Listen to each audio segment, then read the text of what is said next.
Hey everyone, and welcome to a new video.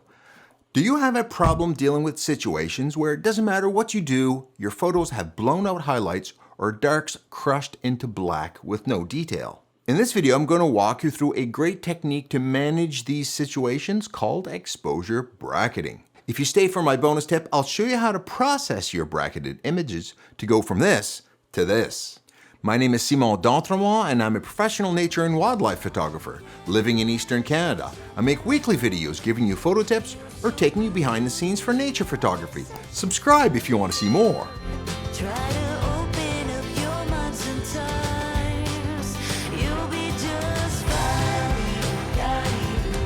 So why is this technique of exposure bracketing even needed? What's the problem we're trying to manage here?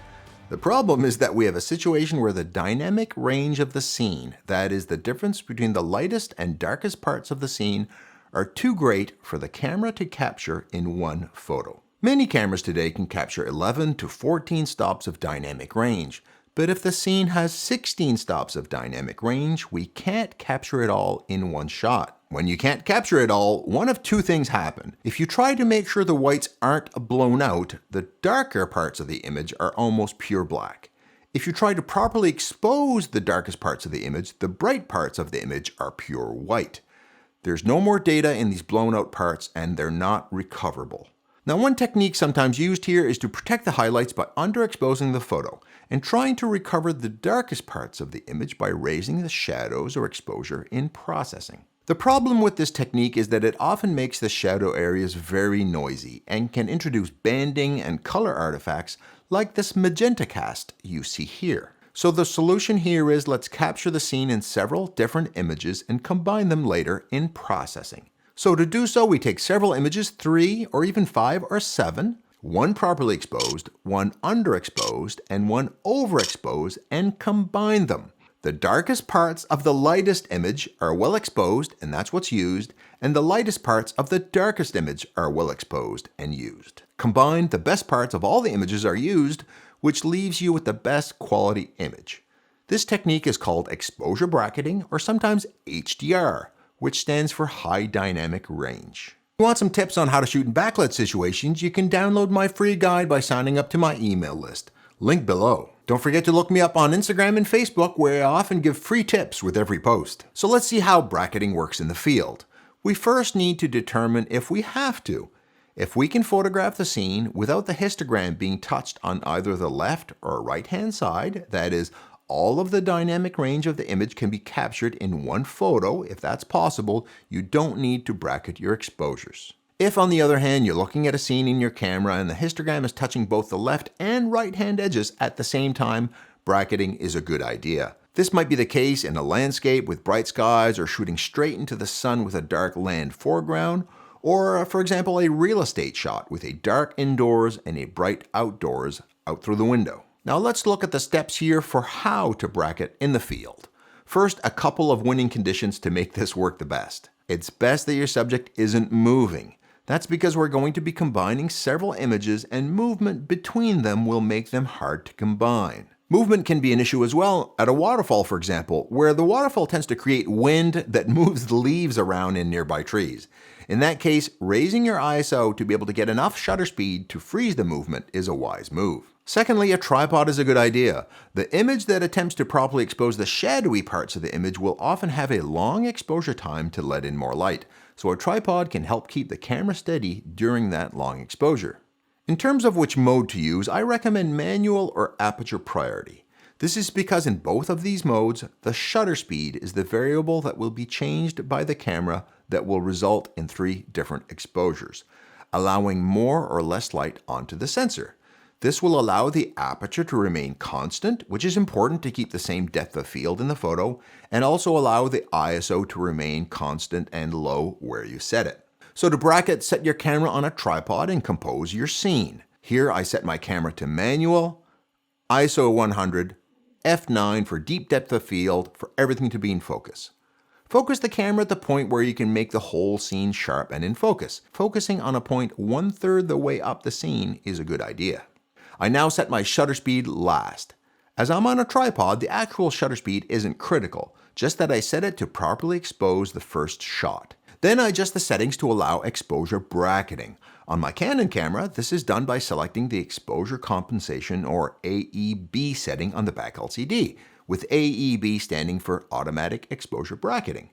On my camera, then turning the shutter speed button will show the bracketing feature, and you adjust it to set how many stops of light you wish each exposure to be apart. Note that the setting to bracket using 3 exposures can be changed to 5 or 7 in many cameras. I find that 3 can usually do a good job, and I reserve 5 or 7 for the unique situations with the most extreme dynamic range, like bracketing a solar eclipse. It also often helps to set the 2-second timer before taking the shot. That's because your first exposure may be a very slow shutter speed, and pressing the shutter could move the camera and affect image sharpness.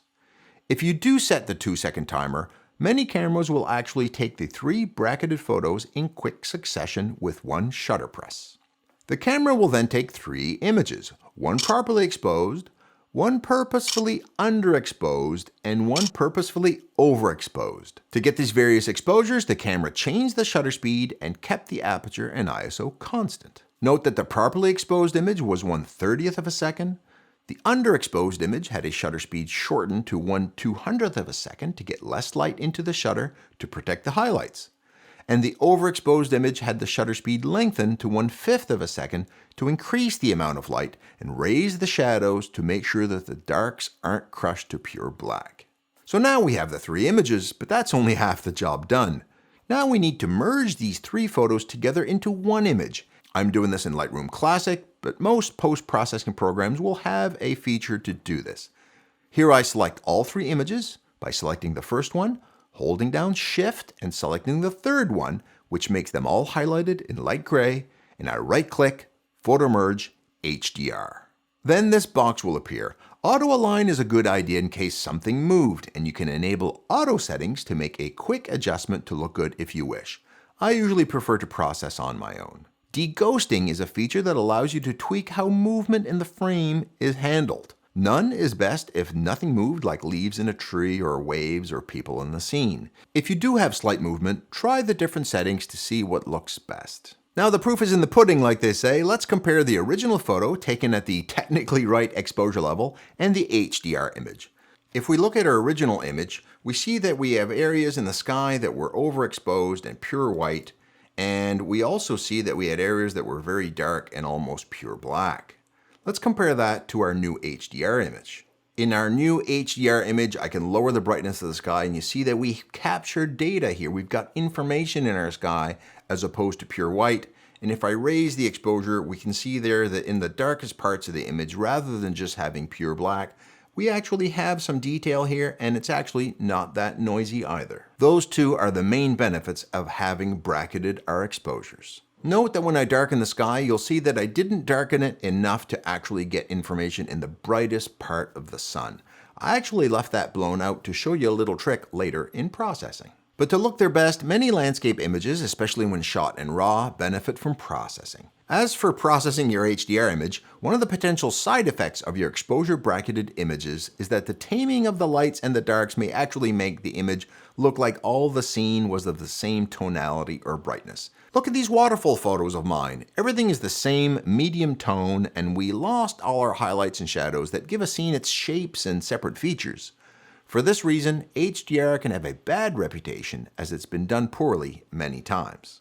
One of the ways to get some 3D back into the photo is a gentle push on the contrast slider that can get some tonal variety back into the photo like this. Don't go too far though. We don't want to undo what we just accomplished by raising the highlights and dropping the shadows too far, which contrast does. Just use it a bit. So let's look at processing our HDR photo. First, we know that there's now some information in the sky as opposed to being blown out, but it's still very bright. How do we bring that out? I'm going to use the Select Sky feature in Lightroom Classic, which works very well, and it will make a selection of the sky. Remember to hit O on the keyboard to show your selection. Now I can lower the exposure on the sky, and you can see that I can recover some of the information there. So I can lower the highlights here a bit.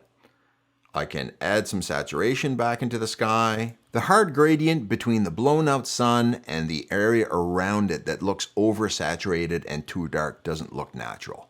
The best way actually to make that look better is actually to open that up a little bit again.